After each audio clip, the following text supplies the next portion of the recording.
let's jump right in. Today, we are getting into one of the most mind-bending ideas in all of theology. It's this incredible paradox, the idea of a God who is, at the same time, infinitely far away and closer than our own breath.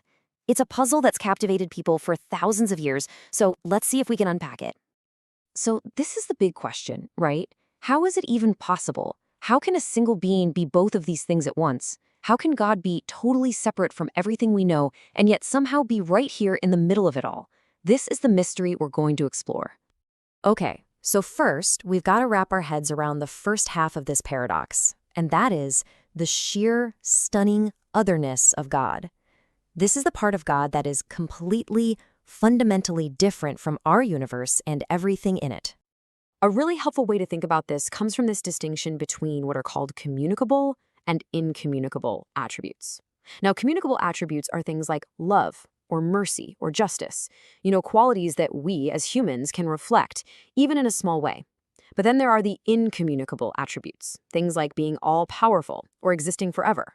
Those belong to God and God alone. We can't share in those. And this whole idea of God's total separateness, well, it has a name: transcendence. This is absolutely key. It means God isn't just a bigger, stronger version of us. He's in a completely different category. He isn't stuck in time like we are. He's not limited by physical space. He exists totally independent from the universe he created. And you see this idea captured so powerfully in this quote from the prophet Isaiah. It's drawing a really clear line here. The gap between our way of thinking and God's isn't just a little bit bigger, it's as vast as the distance between the earth and the heavens. We're talking about a difference in kind, not just degree. So when you put it all together, what does transcendence really look like? Well, it means God is completely unique. There's nothing you can compare him to. It means he existed before creation and stands above it. It points to this idea of his holiness, like a blazing, untouchable purity. And, the only natural response to a being like that is just awe, total reverence.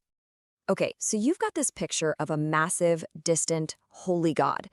But then the story completely flips, because this very same transcendent being is also described as a God who comes unbelievably, shockingly close. And this is where things get really interesting. You've got these two totally opposite ideas. On one side, a God who is high and holy, as distant and majestic as the stars. And on the other, a God who is near and present, as close and intimate as a conversation. How on earth do those two things go together? Well, the word for this is immanence. It's the flip side of the coin to transcendence. It's this incredible truth that the God who is beyond the universe doesn't just sit back and watch. No, he steps into his creation. He's active, he's involved, he's present in the details of our world. He's no distant spectator. And this isn't just a random idea. The biblical narrative actually shows God getting closer and closer over time. In the Old Testament, you have God asking this rhetorical question, "Do I not fill heaven and earth?" The answer's obvious. Then you have the absolute pinnacle of eminence, the incarnation. When the Word became flesh, God literally put on a human body and lived here with us. And it doesn't stop there. It gets even closer, with the promise that the Holy Spirit actually lives inside of people who believe, turning them into his temple. Wow. So here's the thing. You're not supposed to pick a side. It's not transcendence or immanence. The real beauty, the real challenge, is to hold both of these truths together at the same time. This is what we mean by holy tension. The God who is infinitely far is, at the same time, right here. And I don't think I've ever read a more beautiful description of this than what we find in Psalm 139. The psalmist is basically saying, where could I possibly go to get away from you? It's impossible. If I shoot up to the highest heavens, you're there. If I go to the ends of the earth, you're already there. You see? That's transcendence and immanence dancing together. He is everywhere, and yet he is specifically right there with you. So, what are we supposed to do with all this? It actually boils down to a really simple two-part response. First, because God is majestic and transcendent, we respond with reverence, with awe. And second, because he's near and immanent, we're invited to actually draw close to him, to have a relationship. It's this incredible balancing act, right? We approach him with trembling and with trust. Our awe of his greatness shouldn't scare us away, and the comfort of his closeness shouldn't make us forget just how holy he is. It's this beautiful, dynamic sweet spot. Now, let's zoom out for a second because there's one more huge idea that kind of helps all of this make sense. It's the concept that underpins both God's transcendence and his immanence. It's the idea of his infinity. I mean, just think about that word, infinite. What does it mean? It means God has no limits, no boundaries, no borders, no edges to who he is. Every single one of his perfections is limitless. He is so big that you just can't get to the end of him. So this infinity applies to his power. We call that omnipotence. It means there is quite literally nothing too difficult for him. The same power that exploded galaxies into existence is the power at work in the world.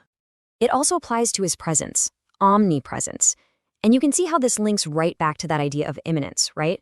It means his presence fills every single molecule of creation, all at the same time. You can't run from him because he's already everywhere you could ever think of going. His knowledge, also infinite. That's omniscience. He has no blind spots. He knows everything that has happened, is happening, and will happen, not because he's a good guesser, but because it's all perfectly and completely known to him. And finally, his very existence is infinite, what we call eternality. God doesn't have a birthday. He doesn't have an end date. He exists outside of the timeline he created. He just is, the great I am. And that brings us right back where we started, with this one incredible thought summed up so perfectly here. A God who is both transcendent, higher than the heavens, and immanent, nearer than your next breath. Not one or the other. He is both, all at once. So I'll leave you with this question to think about.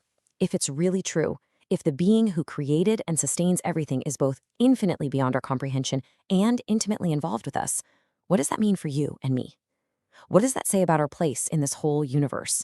It's a huge question, something to really sit with. Thanks for joining me today.